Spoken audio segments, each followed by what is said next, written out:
तमाम रूहानी अमराज और मसाइल के हल के लिए पीर महमूद उल हसन तौहीदी चैनल को सब्सक्राइब कीजिए।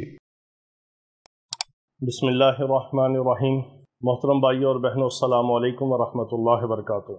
बहुत सारे लोग ये गिला और शिकवा करते हैं। मुख्तलिफ़ चैनल्स को हमने देखा, यूट्यूब चैनल के हवाले से मुख्तलिफ़ आमलीन और मुख्तलिफ़ जो मशाइख हैं, पीर हजरात हैं, उनके जो मुरीदीन हैं, जिनको वो पढ़ाइयाँ देते हैं, अमाल देते हैं और बहुत सारे अमाल की इजाज़त देते हैं, उनमें से कुछ लोग ऐसे होते हैं जो ये गिला और शिकवा करते हुए नज़र आते हैं कि जी हमने फ़लाँ पढ़ाई की, इतनी तादाद में की और हमारा ये काम नहीं हुआ, हमें फ़ायदा नहीं हुआ, हम पढ़ाइयाँ कर रहे हैं मगर असर नहीं हो रहा, इसमें तासीर नहीं है। तो इसके लिए मैं आपको कुछ ख़ास चीज़ें आज बताता हूँ जो आपको कोई नहीं बताएगा। जो ख़ास टिप्स हैं, हैरत अंगेज़ चीज़ें हैं कि हम पढ़ाई और विर्द वजीफ़ा किस तरह करें और अगर करते हैं तो फ़ायदा क्यों नहीं होता और किस तरह करेंगे तो फ़ायदा होगा। इसमें 3 चीज़ें ऐसी हैं ख़ास तौर पर जो हमारे करने वाली हैं और 3 चीज़ें ऐसी हैं जो हमारे रुकने वाली हैं, जिनको हम कभी ना करें, फिर हमें पढ़ाइयों से, विर्द वज़ाइफ से, इन चीज़ों से, आमाल से फ़ायदा होगा। पहली बात तो ये है कि हर अमल की ख़ास तौर पर इजाज़त होती है, क्योंकि ये एक इलाज मुआलजे की तरह है। आप अल्लाह का कलाम है, कुरान पाक को आप जितना मर्ज़ी पढ़ें, खुला पढ़ें, कसरत से पढ़ें, उसके लिए किसी इजाज़त की ज़रूरत नहीं है।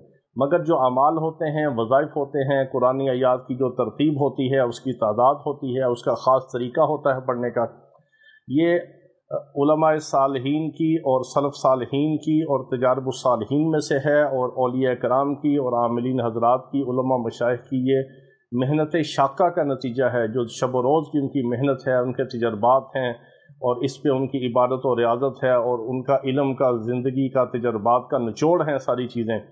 इसलिए ये उनके ख़ास इज़्न के साथ, इजाज़त के साथ आगे असर पज़ीर होती हैं। एक तो हर ख़ास अमल करने के लिए साहब निस्बत से इजाज़त का होना ज़रूरी है। एक आदमी है, उसने ख़ुद अमल नहीं किया, ख़ुद पढ़ाई नहीं की और दूसरे को वो इजाज़त दे रहा है, तो उससे आगे फ़ायदा नहीं होगा। इसकी मिसाल ऐसे है कि अगर आपका बैंक अकाउंट बिल्कुल खाली है तो आप उसको आगे चेक कैसे दे सकते हैं? आप चेक देंगे तो आपका चेक डिसऑनर होगा, बोगस चेक होगा, क्योंकि आपका अकाउंट खाली है। जब अकाउंट खाली होगा तो आगे चेक कैसे कैश होगा? जब आप ख़ुद उस पर साहब अमल होंगे, साहब निस्बत होंगे, आपकी वो ख़ुद अपने पढ़ाई होगी और मामूलात के अंदर होगी, उसकी एक रूहानी पावर होगी, उसकी तरतीब और तादाद के मुताबिक जब आप अमल की इजाज़त देंगे तो उससे बहुत ज़्यादा फ़ायदा होगा। पहली बात तो ये है कि अहम मसाइल में और अहम मामलात में, अहम विर्द वज़ाइफ की जो है वो इजाज़त का होना ज़रूरी है। दूसरे नंबर पे इजाज़त का ये तरीक़ाकार है, जिस तरह हम आम इजाज़त देते हैं अवाम व ख़वास को, वो भी इजाज़त हो जाती है।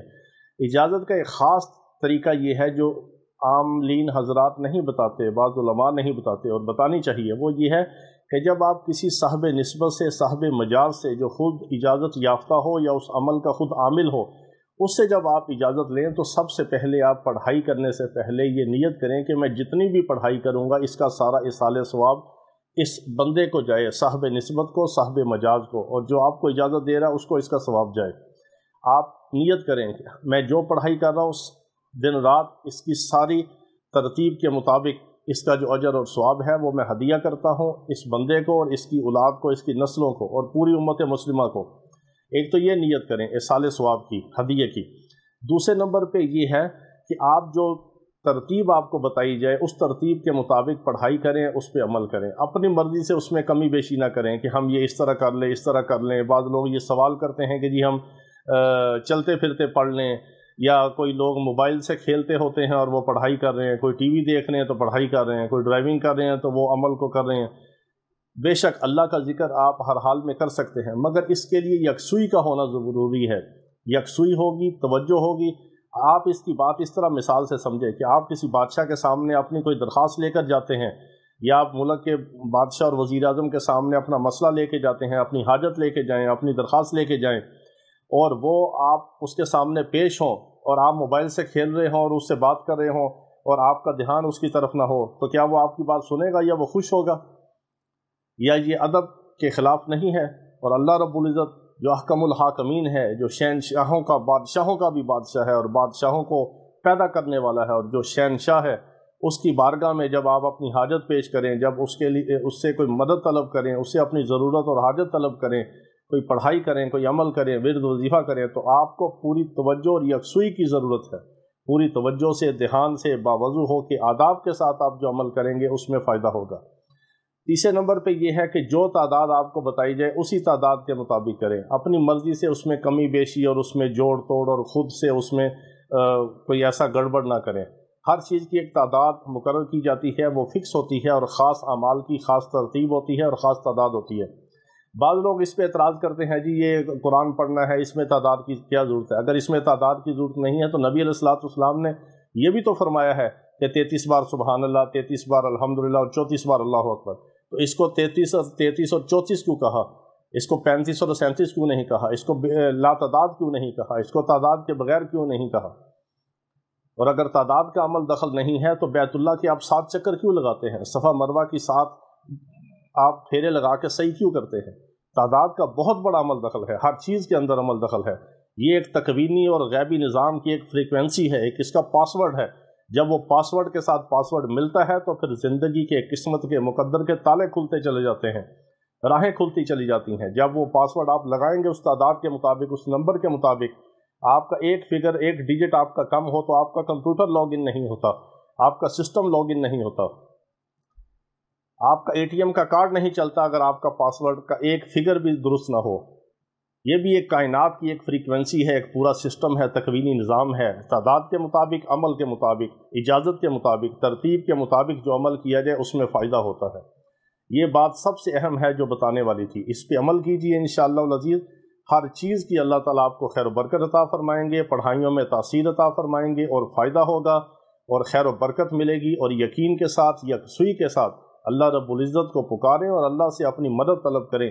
یہ ایک قسم کا علاج معالجہ ہے، جس طرح آپ ڈاکٹری دوائی استعمال کرتے ہیں، کسی اچھے طبیب حکیم صاحب کی دوائی استعمال کرتے ہیں، اسی طرح قرآن جو اللہ رب العزت نے فرمایا وَنُنَزِّلُ مِنَ الْقُرْآنِ مَا هُوَ شِفَاءٌ وَرَحْمَةٌ لِّلْمُؤْمِنِينَ، کہ ہم نے اس قرآن کو نازل فرمایا جو مومنین کے لیے شفا بھی ہے، رحمت بھی ہے۔ یہ روحانی، جسمانی، ایمانی، اعمال صالحہ کے حوالے سے ہر طرح کے انسان کے تمام مسائل کا حل اس کے اندر ہے، ہر طرح کی بیماریوں کی شفا اس کے اندر پنہاں ہے۔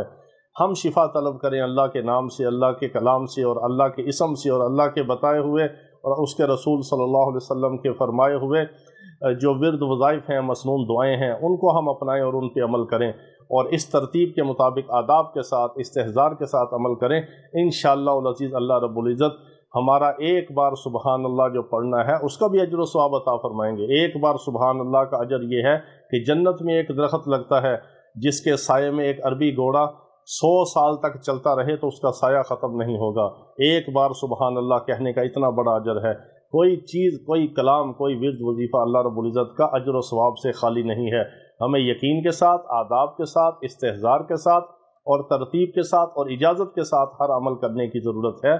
اللہ رب العزت تمام امت مسلمہ کے لیے ہمیں نافع الخلائق بنائے اور پوری امت مسلمہ کی تمام مسائل کو حل فرمائے، سب کی پریشانیوں کو دور فرمائے، سب روحانی جسمانی بیماروں کو شفاء کاملہ عاجلہ مستمرہ عطا فرمائے۔ وآخر دعوانا ان الحمد للہ رب العالمین۔